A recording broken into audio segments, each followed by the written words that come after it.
प्रभु यीशु मसीह में मेरे प्रिय भाई और बहनों, हमारे उद्धारकर्ता प्रभु यीशु मसीह के पवित्र और जीवनदायी नाम में मैं आप सभी का आज की दिव्य कृपा की प्रार्थना में हार्दिक स्वागत करता हूँ।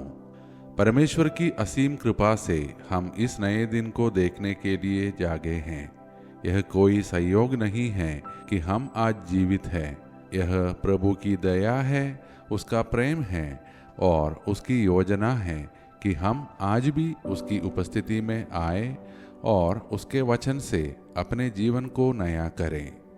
आज हम अपने दिन की शुरुआत केवल अपनी आवश्यकताओं के साथ नहीं बल्कि धन्यवाद के साथ करते हैं। धन्यवाद उस जीवन के लिए जो उसने हमें दिया, उस परिवार के लिए जो हमारे साथ है, उस भोजन के लिए जो हमें मिलता है और उस विश्वास के लिए जिसने हमें अब तक संभाले रखा। प्रिय भाई और बहनों, इस प्रार्थना में हम केवल अपने लिए ही नहीं बल्कि अपने परिवार, अपने बच्चों, अपने माता पिता, अपने जीवन साथी, अपने मित्रों, बीमारों, बेरोजगारों और उन सभी के लिए भी प्रार्थना करते हैं जिन्हें आज परमेश्वर की विशेष कृपा की आवश्यकता है। यदि आज हम किसी चिंता, किसी डर, किसी बीमारी, आर्थिक कठिनाई या टूटे हुए रिश्ते के साथ इस प्रार्थना में जुड़े हैं, तो हम विश्वास रखें, परमेश्वर आज भी बोलता है, आज भी संभालता है और आज भी अपने बच्चों को कभी अकेला नहीं छोड़ता। अब आइए हम अपने मन को शांत करें और प्रभु के जीवनदायी वचन को सुनने के लिए अपने हृदय को तैयार करें। आज का हमारा मनन का वचन नबी इसहाक का ग्रंथ अध्याय 10 से लिया गया है। इस पाठ में प्रभु अशूर के राजा के घमंड के विषय में कहते हैं। वह अपनी शक्ति, अपनी बुद्धि और अपनी विजय का श्रेय स्वयं को देता है, लेकिन प्रभु कहते हैं कि वह केवल उसके हाथ का एक साधन था। फिर प्रभु कहते हैं, क्या कुल्हाड़ी उस व्यक्ति पर घमंड कर सकती है जो उससे लकड़ी काटता है? क्या आरी उस पर बड़ा बन सकती है जो उससे चलाता है? अंत में परमेश्वर घमंडी लोगों को चेतावनी देता है कि जो अपनी शक्ति पर घमंड करते हैं वे अंततः गिर पड़ते हैं। मेरे प्रिय भाई और बहनों, आज का यह वचन हमें एक ऐसी बीमारी के बारे में बताता है जो दिखाई नहीं देती लेकिन मनुष्य को भीतर से खोखला कर देती है, और वह है घमंड। अशूर का राजा सोचने लगा था, मैं यह सब अपनी शक्ति से किया है, मेरी बुद्धि सबसे बड़ी है, मेरे बिना कुछ नहीं हो सकता। यही सोच धीरे धीरे उसे परमेश्वर से दूर ले गई।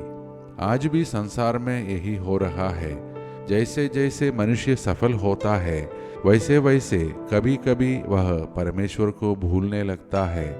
जब नौकरी मिलती है, जब व्यापार चलने लगता है, जब घर बन जाता है, जब नाम और सम्मान मिल जाता है, तब मनुष्य सोचने लगता है, यह सब मैंने किया है। लेकिन आज प्रभु हमसे पूछता है, क्या सचमुच सब कुछ तुम्हारी शक्ति से हुआ?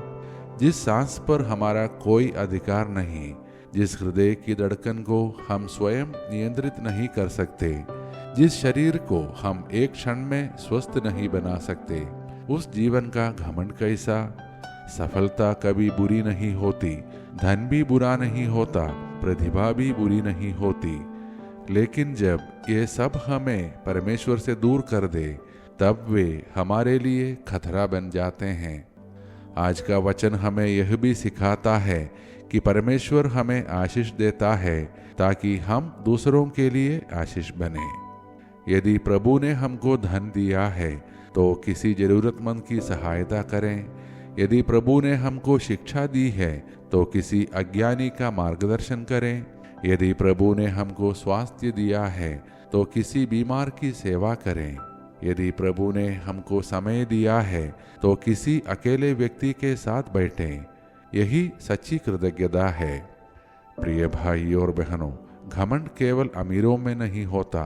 कई बार हम अपने ज्ञान का घमंड करते हैं, अपने धर्म का घमंड करते हैं, अपने पद का घमंड करते हैं यहाँ तक कि अपनी प्रार्थनाओं का भी घमंड करने लगते हैं।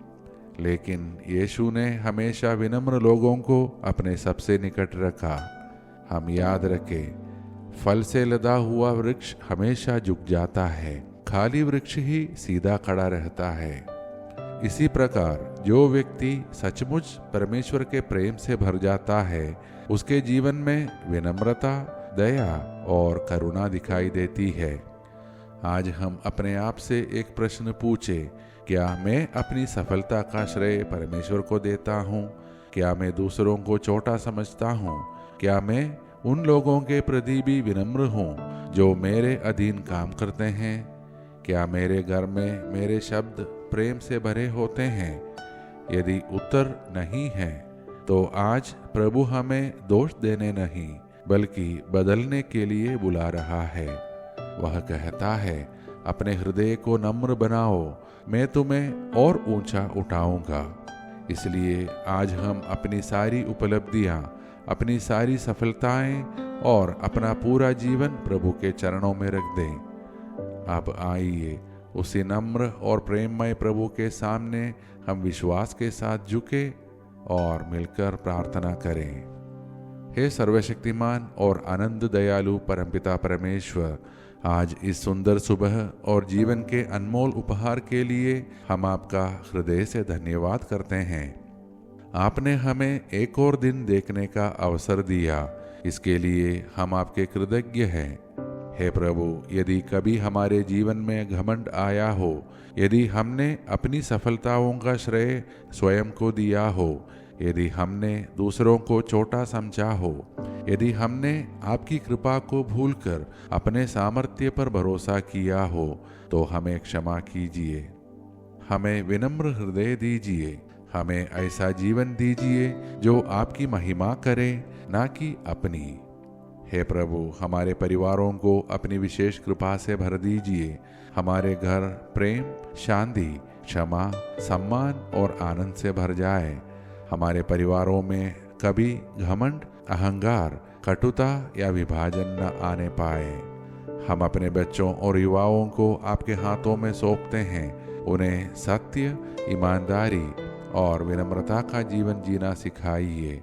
उन्हें हर बुरी संगति, नशे, हिंसा और प्रलोभन से सुरक्षित रखिए। हे प्रभु, जो लोग बीमारी से जूझ रहे हैं, उन्हें अपने चंगाई देने वाले हाथों से स्पर्श कीजिए। जो मानसिक तनाव, अकेलेपन, भय, निराशा या अवसाद में हैं, उन्हें अपनी शांति और आशा प्रदान कीजिए।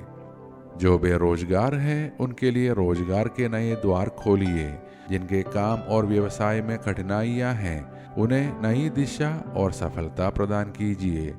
जो विद्यार्थी भविष्य को लेकर चिंतित है, उन्हें बुद्धि, एकाग्रता और आत्मविश्वास दीजिए। आज विशेष रूप से हम उन सभी लोगों के लिए प्रार्थना करते हैं जिन्होंने हमसे प्रार्थना करने का निवेदन किया है। उनकी हर उचित मनोकामना को अपनी इच्छा के अनुसार पूर्ण कीजिए।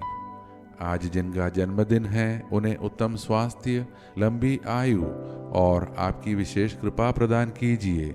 जो अपनी विवाह वर्षगांठ मना रहे हैं, उनके प्रेम, विश्वास और एकता को प्रतिदिन और मजबूत करते रहिए।